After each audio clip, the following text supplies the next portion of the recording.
Good afternoon निमेश, शुरुआत आपसे करेंगे। बताइए कौन से हैं क्लोजिंग ट्रेड्स आपके आज के लिए? Good afternoon Mansi. देखिए, दो ट्रेड है। एक तो आईटी स्पेस से हम लोगों ने डिस्कस किया था। कोफोर्ज ने पूरे आईटी सेक्टर को आउट परफॉर्म किया है और मेरा मानना है कि आईटी एज ए निफ्टी यहाँ से रिकवर होता है तो कोफोर्ज के आउट परफॉर्मेंस के चांसेस ज्यादा दिख रहे हैं।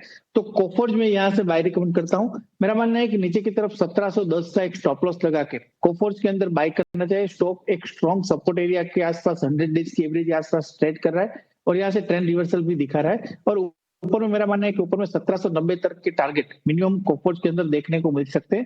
तो एक पोजिशनल बाय है, कोफोर्ज के अंदर बाय करके चल सकते हैं। और दूसरा मेरा रिकमेंडेशन है वो हीरो मोटो कॉर्प के अंदर है।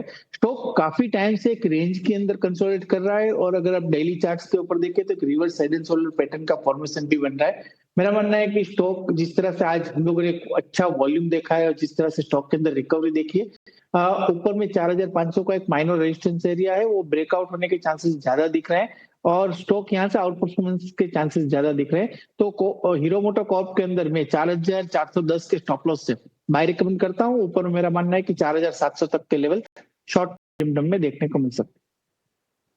Short to medium term perspective के लिहाज से हीरो मोटोकॉर्प और कोफोर्ज दोनों निमेश के रेडार पर हैं। 1790 के टारगेट्स कोफोर्ज में मानकर चले। 2.25% की तेजी इस वक्त है।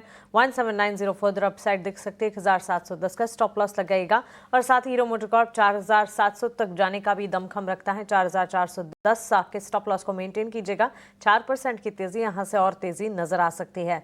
Harish, good afternoon to you as well. और सबसे पहले तो सुबह सुबह 7 बजे हमारे साथ शो में जुड़ने के लिए, अपना समय देने के लिए आपका बहुत शुक्रिया। Thank you so much for that. और बताइए, क्लोजिंग ट्रेड्स में भी आप हमारे साथ जुड़े हुए हैं। क्लोजिंग ट्रेड्स क्या होंगे स्टॉक वाइज रणनीति? वैसे तो काफी अपॉर्चुनिटीज हैं, आज तो ब्रॉडर मार्केट्स, बेंचमार्क सब कुछ चल रहे हैं।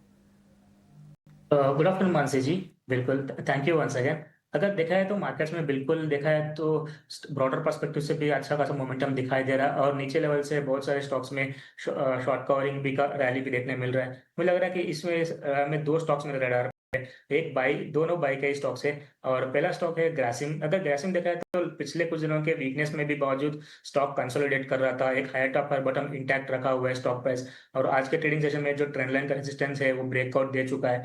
तो मुझे लग रहा है कि यहाँ पे एक बाइंग अपॉर्चुनिटी बन सकती है। ऊपर लग रहा है कि 2850 का लेवल देखने मिल सकते हैं जो प्रीवियस ऑल टाइम हाई है। तो मुझे लग रहा है कि वहां तक देखने मिल सकता है। करंट लेवल से बाइंग करने की राय रहेगी ग्रासिम में। और स्टॉप लॉस मेंटेन करना चाहिए 2690 का और टारगेट्स 2850 का रहेगा। और दूसरा स्टॉक है दिग्गज कंपनी का रिलायंस इंडस्ट्रीज। हमने पिछले हफ्तों में बहुत बार इसके बारे में डिस्कस किया था। बिल्कुल, तो अभी मुझे लग रहा है कि यहाँ पे बेस बन चुका है स्टॉक प्राइस में और मुझे लग रहा है कि यहाँ से एक बार छोटा सा रैली देखने मिल सकता है रिलायंस इंडस्ट्रीज में। जहां तक मुझे लग रहा है कि ऊपर के टारगेट्स 1475 तक लेवल्स देखने मिल सकते हैं। तो करंट लेवल्स पे बिल्कुल बाइंग करने की राय रहेगी और स्टॉप लॉस मेंटेन करना चाहिए 1380 का और ऊपर टारगेट्स 1475 का रहेगा रिलायंस इंडस्ट्रीज में।